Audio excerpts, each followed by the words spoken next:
പതിവ് പോലെ ഭോജരാജാവ് സിംഹാസനത്തിൻ്റെ പടികൾ കയറുവാൻ 4-ാം ദിവസം എത്തിച്ചേരുകയും പടികൾ കയറുവാൻ ആരംഭിക്കുകയും ചെയ്തു. 3 പടികൾ കയറി 4-ാമത്തെ പടിയിൽ കാലുവച്ചപ്പോൾ അവിടെ ഉണ്ടായിരുന്ന സാലഭഞ്ജിക കൈ ഉയർത്തി കാണിച്ചുകൊണ്ട് അദ്ദേഹത്തെ തടഞ്ഞു. "നിൽക്കുക മഹാരാജാവേ," അവൾ പറഞ്ഞു. "എൻ്റെ 3 സഖികളും പറഞ്ഞതൊന്നും താങ്കളെ ഇതിൽ നിന്നും പിന്തിരിപ്പിക്കുവാൻ പര്യാപ്തമായില്ലെന്നോ?" 4-ാമത്തെ പടിയിൽ നിന്നുകൊണ്ട് രാജാവ് ചോദിച്ചു. "നിങ്ങളുടെ രാജാവിനെക്കുറിച്ച് ഇനി എന്താണ് പറയാനുള്ളത്? അത് കേൾക്കുവാൻ ഞാൻ ആഗ്രഹിക്കുന്നു." അവൾ പറഞ്ഞു. "പറയാനുണ്ടോ എന്നോ? സാഗരം പോലെ വിശാലഹൃദയനായ, ഹിമവാനെപ്പോലെ ഔന്നത്യമുള്ള വിക്രമാദിത്യ ചക്രവർത്തിയുടെ അപദാനങ്ങൾ എത്ര പറഞ്ഞാലും തീരില്ല. എൻ്റെ പേര് ചന്ദ്രലേഖ. വിക്രമാദിത്യ ചക്രവർത്തിയെക്കുറിച്ച് എനിക്കറിയാവുന്ന കഥകൾ പറയാം. ഒരിക്കൽ വിക്രമാദിത്യ രാജാവിൻ്റെ ഒരു കാടാറുമാസം ആരംഭത്തിൽ അദ്ദേഹം കാട്ടിലേക്ക് പോകാൻ ഒരുങ്ങുമ്പോൾ അനുജനായ ഭട്ടിയെയും കൂടെ കൂട്ടി. ഭരണകാര്യങ്ങൾ മറ്റു മന്ത്രിമാരെ ഏൽപ്പിച്ചുകൊണ്ട് ഭട്ടിയും ജ്യേഷ്ഠൻ്റെ കൂടെ കാട്ടിലേക്ക് പുറപ്പെട്ടു. ഭരണത്തിരക്കും ഉത്തരവാദിത്തങ്ങളും ഇല്ലാതെ രണ്ടുപേരും ശൃംഗാരവനം എന്നു പേരുള്ള വനത്തിലൂടെ കുറേയേറെ നടന്നപ്പോൾ അവർ എത്തിച്ചേർന്നത് നിറയെ വള്ളിപ്പടർപ്പുകളും ചെറുപുഷ്പങ്ങളും ചെടികളും വളർന്നു നിൽക്കുന്ന ഒരു നിരപ്പായ പ്രദേശത്താണ്. അതിൻ്റെ ഒരറ്റത്ത് വള്ളിപ്പടർപ്പുകളാൽ ചുറ്റപ്പെട്ട ഒരു മണ്ഡപം പോലെ ഉയർന്ന തറയുണ്ടായിരുന്നു. ആ മണ്ഡപത്തിനപ്പുറം താഴേക്ക് ഇറങ്ങാൻ കൽപ്പടവുകളിലൂടെ നേരെ പോകുന്നത് ഒരു കുളപ്പുരയിലേക്കാണ്. കുളപ്പുരയ്ക്കപ്പുറം വിശാലമായ പുഴ. വളരെ സുന്ദരമായ കാഴ്ചയും സുഖകരമായ അന്തരീക്ഷവുമായിരുന്നു അവിടെ കാണാനായത്. പുഴയിൽ വിസ്തരിച്ച് 2 പേരും കുളിച്ചു. അതിനുശേഷം തിരികെ വന്ന് മണ്ഡപത്തിലിരുന്നു. അപ്പോഴാണ് ശ്രദ്ധിച്ചത്, അവിടെ ഒഴുകുന്ന ഇളം കാറ്റിൽ ചെമ്പകപ്പൂമണം നിറഞ്ഞു നിന്നിരുന്നു. അവർ ചുറ്റും നോക്കി. അവിടെയൊന്നും ഒരു ചെമ്പകമരത്തെയോ അതുപോലുള്ള മറ്റു പൂമരങ്ങളെയോ കാണാൻ കഴിഞ്ഞില്ല. പിന്നെ എവിടുന്നാണ് ഈ മണം വരുന്നത്? വീണ്ടും വീണ്ടും അവർ പരതാൻ തുടങ്ങി. അപ്പോൾ അതുവഴി വന്ന 2-3 വഴിപോക്കർ വളരെ അത്ഭുതത്തോടെ അവരെ നോക്കി ചോദിച്ചു, "രാജകുമാരിയുടെ കുളിക്കടവിൽ നിങ്ങൾ എന്താണ് ചെയ്യുന്നത്? ഇതെങ്ങാനും രാജാവ് അറിഞ്ഞാൽ നിങ്ങൾ അനുഭവിക്കും." ഇത് കേട്ട് വിക്രമാദിത്യനും ഭട്ടിയും പരസ്പരം നോക്കി. അവർക്ക് സംശയം നേരത്തെ ഉണ്ടായിരുന്നു. ഇത്രയും മനോഹരമായ ഒരു പ്രദേശം സാധാരണക്കാർക്കുണ്ടാവാൻ സാധ്യതയില്ല. അവർ ചോദിച്ചു, "ഏത് രാജകുമാരി? ഇവിടെ ഇരുന്നു എന്ന് വെച്ച് അതിത്ര വലിയ അപരാധമാണോ?" വഴിപോക്കലിൽ ഒരാൾ പറഞ്ഞു, "നിങ്ങൾ അവിടെ നിന്നും വേഗത്തിൽ എഴുന്നേറ്റ് ഇങ്ങോട്ട് വരിക, എന്നാൽ മറുപടി തരാം." വിക്രമാദിത്യനും ഭട്ടിയും മണ്ഡപം വിട്ട് അവരുടെ അടുക്കലേക്ക് നീങ്ങി.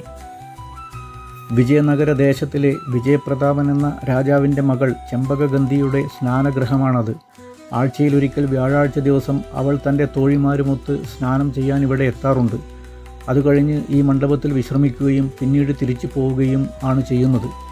അവൾക്ക് പുരുഷന്മാരെ ഇഷ്ടമല്ല. അതുകൊണ്ട് പുരുഷന്മാരെ കാണാൻ കൂട്ടാക്കാറില്ല. പൂമണം എവിടെ നിന്ന് വരുന്നു എന്നല്ലേ നിങ്ങൾ നോക്കിക്കൊണ്ടിരുന്നത്? അത് ചെമ്പകഗന്ധിയിൽ നിന്ന് വന്ന ഗന്ധമാണ്. അവൾ പ്രാവശ്യം വന്ന സ്ഥലത്ത് ദിവസങ്ങളോളം ആ മണം തങ്ങി നിൽക്കും. ഇതാണ് അവളുടെ പ്രത്യേകത. ഈ മണ്ഡപത്തിനും കുളിക്കടവിനും അടുത്തേക്ക് പുരുഷന്മാർ ആരും വരാറില്ല. അതുകൊണ്ട് എത്രയും വേഗം ഈ സ്ഥലം വിട്ടുപോകണമെന്നും തങ്ങൾ ഇതാരോടും പറയില്ല എന്നും പറഞ്ഞുകൊണ്ട് ആ വഴിപോക്കർ വേഗം നടന്നുപോയി. ചെമ്പകഗന്ധി ഇരുന്ന സ്ഥലത്ത് ദിവസങ്ങൾ കഴിഞ്ഞും ഇത്രയും മണം തങ്ങി നിൽക്കുന്നുവെങ്കിൽ തീർച്ചയായും അവൾ ഒരു വലിയ സുന്ദരിയായിരിക്കും, വിക്രമാദിത്യൻ ഭട്ടിയോട് പറഞ്ഞു. അവളെക്കുറിച്ച് കൂടുതൽ അറിയണമെന്നുണ്ട്. എന്താണ് ചെയ്യേണ്ടത് എന്ന് വല്ല ഉപായവുമുണ്ടോ? അവർ ആലോചിച്ചുകൊണ്ട് കുറച്ച് ദൂരെയുള്ള ഒരു ആൽമരച്ചുവട്ടിലേക്ക് നീങ്ങി. അതിൻ്റെ ചുവട്ടിലുള്ള കൽപ്പടവുകളിൽ ഇരുന്ന് വിശ്രമിച്ചു. അടുത്ത ദിവസം വ്യാഴാഴ്ചയാണെന്ന് കണ്ട് അവർ ആ ആൽമരച്ചുവട്ടിൽ തന്നെ അന്ന് രാത്രി ചിലവഴിച്ചു. അടുത്ത ദിവസം വെളുത്തപ്പോൾ മുതൽ അവർ ചെമ്പകഗന്ധിയെയും തോഴിമാരെയും പ്രതീക്ഷിച്ചുകൊണ്ട് ഒരു മറവിലേക്ക് മാറിയിരുന്നു കൊണ്ട് കാത്തിരുന്നു. സൂര്യൻ ഉദിച്ചു കഴിഞ്ഞ ഉടനെ തന്നെ രാജകുമാരിയും തോഴിമാരും കുളിക്കടവിലേക്ക് വന്നു. അവിടെ നിറഞ്ഞ കുളിർക്കാറ്റിൽ ചെമ്പകപ്പൂമണം ഒഴുകി വന്നു. ചെമ്പകഗന്ധിക്ക് തോഴിമാർ കുറച്ചൊന്നുമല്ല, എണ്ണിയാൽ 1000 കാണും. അവരുടെ നിര വന്നുകൊണ്ടേയിരുന്നു. പെൺവേഷം ധരിച്ച് ഭട്ടി അക്കൂട്ടത്തിലൊരാളായി അവരുടെ കൂടെ ചേർന്നു. വിസ്തരിച്ചുള്ള നീരാട്ടും പാട്ടും നൃത്തവും മണ്ഡപത്തിൽ ഇരുന്നുള്ള ചതുരംഗ കളിയും കഴിഞ്ഞപ്പോഴേക്കും നേരം സായാഹ്നമായി. അവരെല്ലാവരും മടങ്ങിപ്പോയി.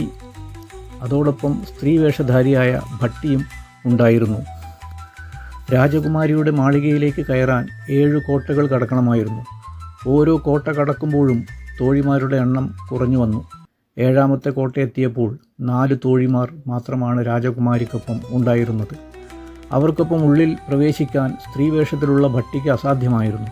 കാരണം ആ കോട്ടവാതിൽക്കൽ വാളുകൾ കയ്യിലേന്തിയ പെൺകാവൽക്കാർ നിൽപ്പുണ്ടായിരുന്നു. അവരെങ്ങാനും തൻ്റെ സത്യാവസ്ഥ മനസ്സിലാക്കിയാൽ ജീവൻ നഷ്ടപ്പെടാം. അപകടം മണത്ത ഭട്ടി എല്ലാം മനസ്സിലാക്കിക്കൊണ്ട് തിരികെ വന്നു. നിരാശയോടെ മടങ്ങിയ ഭട്ടി അല്പം നടക്കുകയും ആളൊഴിഞ്ഞ് ഒരിടത്തെത്തിയപ്പോൾ തൻ്റെ പെൺവേഷം അഴിച്ചുമാറ്റി സാധാരണ വേഷം ധരിച്ചു. അവിടെ കണ്ട ഒരു കൽപ്പടവിൽ കുറച്ചുനേരം ഇരുന്ന് ക്ഷീണം മാറ്റാൻ തീരുമാനിച്ചു. ക്ഷീണത്താൽ ഇരുന്ന ഉടനെ കണ്ണടഞ്ഞുപോയി. എങ്കിലും പുറത്തുള്ള ശബ്ദങ്ങൾ ശ്രദ്ധിക്കുന്നുണ്ടായിരുന്നു. അല്പസമയത്തിനകം അതിലെ വന്ന ഒരു താപസൻ അവിടെ കണ്ണടച്ചിരിക്കുന്ന സുന്ദരനായ ഭട്ടിയെ കണ്ടപ്പോൾ ഓർത്തു, തൻ്റെ ഭാര്യ അല്പസമയത്തിനകം ഇതിലെ വരും. ഈ തേജോമയനായ സുന്ദരനെ കണ്ടാൽ അവൾ മോഹിച്ചു പോകാൻ സാധ്യതയുണ്ട്. അതെന്തിനു വെറുതെ അവളെ പ്രലോഭിതയാക്കണം? ഈ ചെറുപ്പക്കാരനെ ഒരു സ്ത്രീയാക്കി മാറ്റാം. ഉടനെ തന്നെ തൻ്റെ കൈവശമിരിക്കുന്ന ഒരു വേരിൻ്റെ തുണ്ടെടുത്ത് മന്ത്രം ചൊല്ലി ഭട്ടിയുടെ അരികത്ത് വച്ചു. ഭട്ടി കണ്ണു തുറക്കാതെ ഇരുന്നു. താപസൻ്റെ ഉദ്ദേശം എന്താണെന്ന് അറിയണമല്ലോ. വേരിൻ്റെ തുണ്ട് തൻ്റെ സമീപത്ത് ഇട്ടുകൊണ്ട് ആ താപസൻ നടന്നുപോയപ്പോൾ ഭട്ടി കണ്ണു തുറന്നു. അത്ഭുത പരതന്ത്രനായി ഭട്ടി കണ്ടു, താനൊരു സുന്ദരിയായ സ്ത്രീയായി മാറിയിരിക്കുന്നു. താപസൻ തനിക്കരികിലിട്ട വേരിൻ്റെ കഷ്ണം കയ്യിലെടുത്തുകൊണ്ട് ആശ്ചര്യചകിതനായി നിൽക്കെ ദൂരെ ആരോ വരുന്ന കാഴ്ച കണ്ടു. വേരിൻ്റെ തുണ്ട് തൻ്റെ കയ്യിൽ ഉണ്ടായിരുന്ന ചെറിയ ഭാണ്ഡത്തിൽ വെച്ചുകൊണ്ട് ഭട്ടി അനങ്ങാതെ അവിടെ തന്നെ ഇരുന്നു. വന്നത് താപസൻ്റെ പത്നിയായിരുന്നു. കുളി കഴിഞ്ഞ് കയറിയപ്പോൾ ഭർത്താവിനെ കാണാനില്ലായിരുന്നു. അദ്ദേഹം എവിടെ പോയി എന്ന് ആലോചിച്ചുകൊണ്ട് വരികയായിരുന്നു അവൾ. അപ്പോൾ അതാ കൽപ്പടവിൽ ഒരു സുന്ദരിയായ സ്ത്രീ ഇരിക്കുന്നു.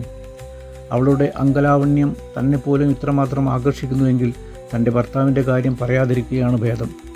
അദ്ദേഹം അതുവഴി വരുന്നതിന് മുമ്പ് ഈ പെണ്ണിനെ ഒരു പുരുഷനാക്കി മാറ്റാം എന്ന് പറഞ്ഞുകൊണ്ട് അവൾ തൻ്റെ കയ്യിലിരിക്കുന്ന വേരിൻ്റെ തുണ്ടെടുത്ത് ഇവളൊരു പുരുഷനാവട്ടെ എന്ന് മന്ത്രം ചൊല്ലി ഭട്ടിയുടെ അരികത്ത് വച്ചിട്ട് നടന്നുപോയി.